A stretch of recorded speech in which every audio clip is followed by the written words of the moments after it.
Bonjour à tous, aujourd'hui nous allons réviser les prépositions in, on, at et to. Vous êtes très nombreux à encore les mélanger, à n'être pas sûr de quand utiliser laquelle, malgré toutes les explications qu'on a pu vous fournir lors de votre scolarité ou même après. Aujourd'hui je vais vous expliquer la raison pour laquelle vous continuez à faire des fautes et surtout comment vous allez pouvoir corriger ces fautes et durablement retenir quand utiliser quelle préposition. Restez bien jusqu'à la fin de cette vidéo car je vous ai préparé un exercice avec son corrigé pour vous tester vos connaissances et être sûr que vous avez bien tout compris. Dans un premier temps, nous allons voir pourquoi, malgré toutes les explications du monde, vous continuez à faire des fautes même si vous avez un très bon niveau. La première chose à savoir est que lorsque vous pensez en français dans votre tête et que vous traduisez ensuite en anglais, vous allez faire des fautes de grammaire parce qu'il n'y a pas toujours et très rarement d'équivalence entre le français et l'anglais et que vous ne pouvez pas traduire mot à mot, sans quoi vous allez faire des fautes et des fautes de grammaire également. Si on prend ces quatre exemples, ces quatre phrases-là, vous voyez qu'à chaque fois vous avez le petit mot à et qu'à chaque fois en anglais vous n'avez pas la même préposition qui est utilisée. Donc vous voyez bien que si vous pensez à une phrase, par exemple je vis à Londres et que vous voulez la traduire ensuite en anglais, si vous avez le réflexe de dire a égale in et que vous traduisez la phrase je suis à la maison en traduisant a par in, vous allez faire une faute. On va voir les phrases une par une. Je vis à Londres. En anglais on va dire I live in London. La deuxième phrase, je suis à la maison. I am at home. Vous êtes à la maison, ce n'est plus la même préposition. Je vais au travail. I'm going to work parce que vous vous déplacez. Et la dernière, c'est une exception. Je rentre à la maison. Vous n'allez pas dire I'm going to home, mais I'm going home.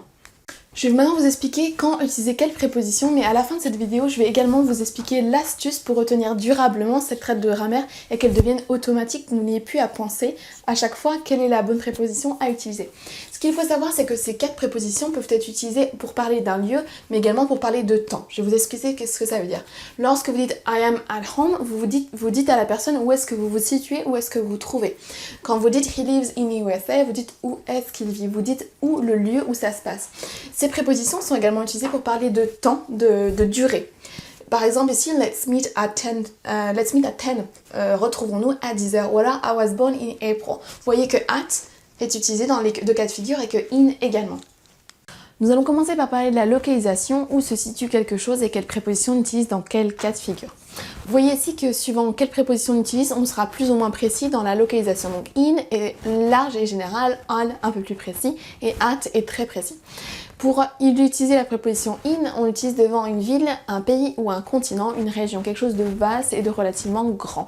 Par exemple, I work in Paris, she lives in the UK, I work in Asia. Ensuite, on va laisser on pour l'instant de côté, vous avez la préposition at. On utilise la préposition at pour parler de lieux fermés. Normalement, dans le Becherel, on voit un lieu d'activité collective. Moi, je préfère dire un lieu fermé, c'est plus clair et un peu plus parlant. Donc, vous voyez qu'on peut dire they are at home, they are at work ou at the cinema. Donc, toutes ces prépositions sont utilisées parce que vous ne bougez pas et que vous êtes dans un lieu qui est fermé, à l'inverse de in, qui est quelque chose de très général et très grand. On utilise la préposition on pour deux raisons particulières pour parler de localisation. Donc la première pour dire sur. Par exemple, the phone is on the table. The car is on the parking lot. Ici, on a aussi pour parler d'une rue, mais quand on parle de la rue en général, on ne parle pas du numéro, donc ça reste assez large. Par exemple, it's on Main Street. Vous parlez d'un magasin, vous lui dites dans quelle rue il est, it's on Main Street. Vous voyez qu'à l'inverse, quand on utilise at, on dit le numéro de la rue, donc vous voyez qu'on est de plus en plus précis. On nous parle seulement de la rue, et at, on nous parle du numéro de la rue. Attention pour les déplacements, il y a une petite subtilité qu'on a certainement dû vous expliquer plusieurs fois mais qui des fois a du mal à rentrer.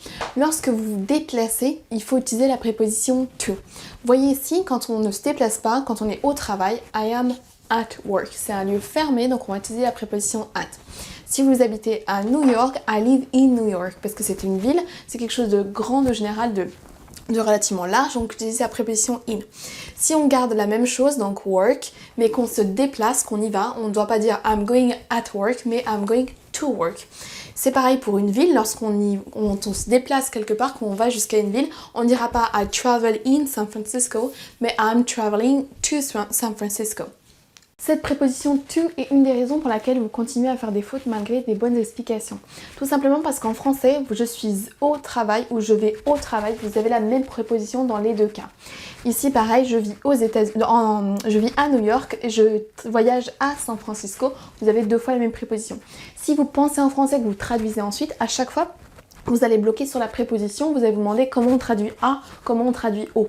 C'est pas du tout la logique qu'il faut avoir parce qu'on ne peut pas faire d'équivalence, je ne peux pas vous dire que A égale at et que O égale to, c'est pas du tout comme ça que ça fonctionne. En français, la logique est pas la même qu'en anglais. Ici, en anglais, à l'inverse, il faut que vous reteniez, si on parle d'un lieu fermé et qu'on y est, qu'on ne bouge pas, il faudra utiliser la préposition at. Si on se déplace jusque ce lieu, il faut bien utiliser to, il y a un déplacement, un mouvement. Si vous habitez quelque part, vous parlez d'une région, d'un pays, d'un continent, vous allez devoir utiliser in. Par contre, si vous vous déplacez jusqu'à une ville, jusqu'à un pays, jusqu'à une région, un continent, il faudra utiliser la préposition to. Voyons maintenant quelle préposition utiliser lorsqu'on veut parler de quand se passe une action. Vous voyez qu'on a la même logique in, on, at, on est de plus en plus précis dans ce qu'on dit. On va commencer par in, on utilise in pour parler de siècle, et par exemple in the 21st century, donc vous voyez que c'est très large, très général.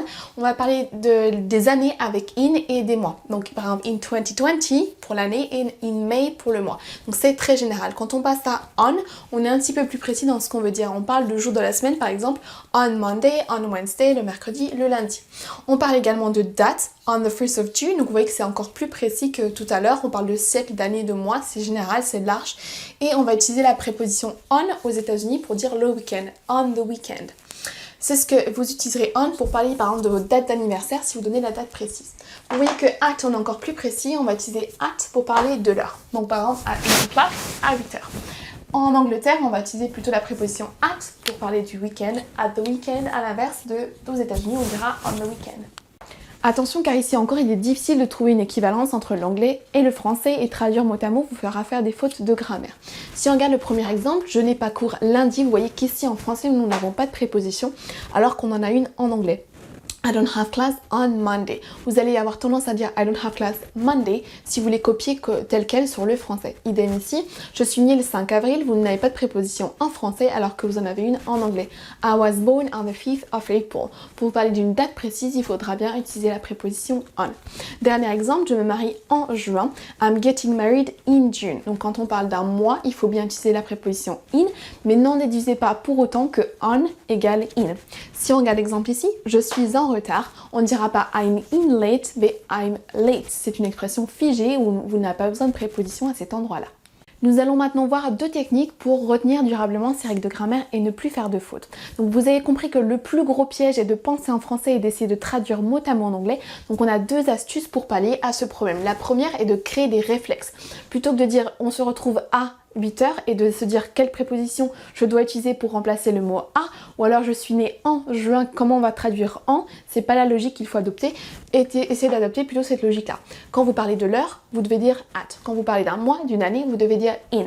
Quand vous parlez d'un lieu fermé ou que vous ne bougez pas, c'est at. Il vaut mieux créer des réflexes plutôt que d'essayer de traduire mot à mot chaque petite préposition.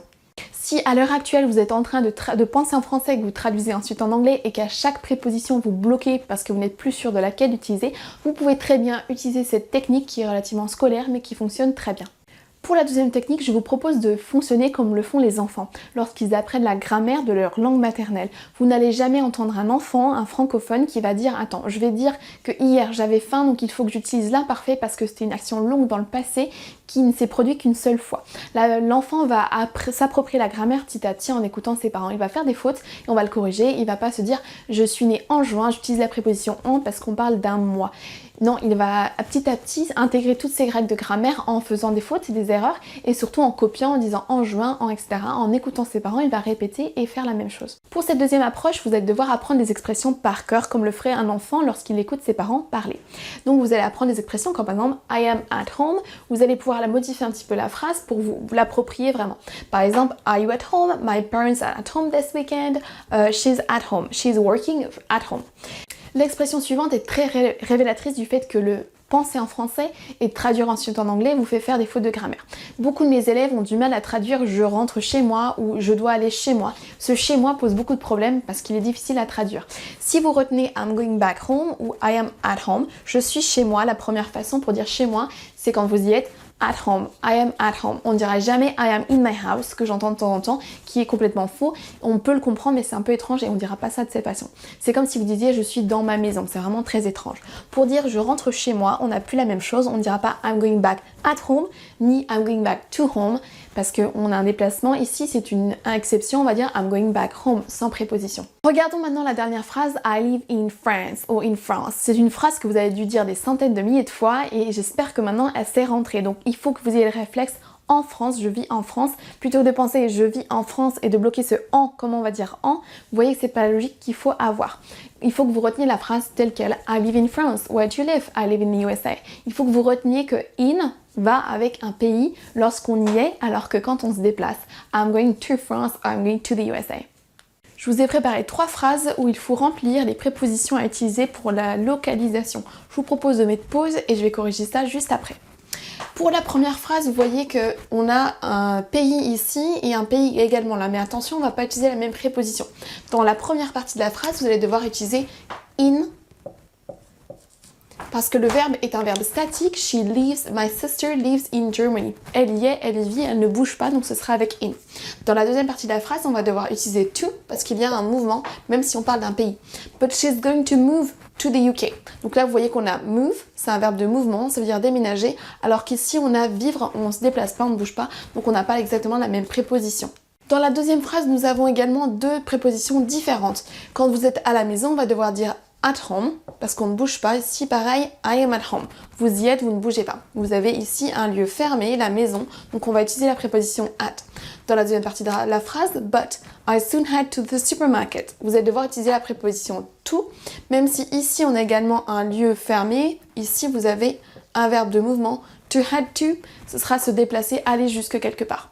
Donc on aurait pu avoir exactement comme la phrase ici, I'm going to go to the supermarket.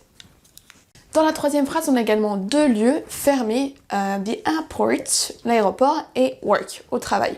Vous allez avoir 2 prépositions différentes parce que dans le premier cas, on se déplace, driving, et dans le deuxième cas, vous ne bougez pas, vous y êtes, vous êtes au travail. You are driving to the airport, parce qu'on a un mouvement, while I'm at work, pendant que je suis au travail. Donc on va utiliser at parce qu'on ne bouge pas et qu'on est dans un lieu fermé. De la même façon, je vous ai préparé 3 phrases pour travailler les prépositions qu'on utilise quand on parle de quand se passe une action. Je vous laisse mettre pause et on va corriger juste après.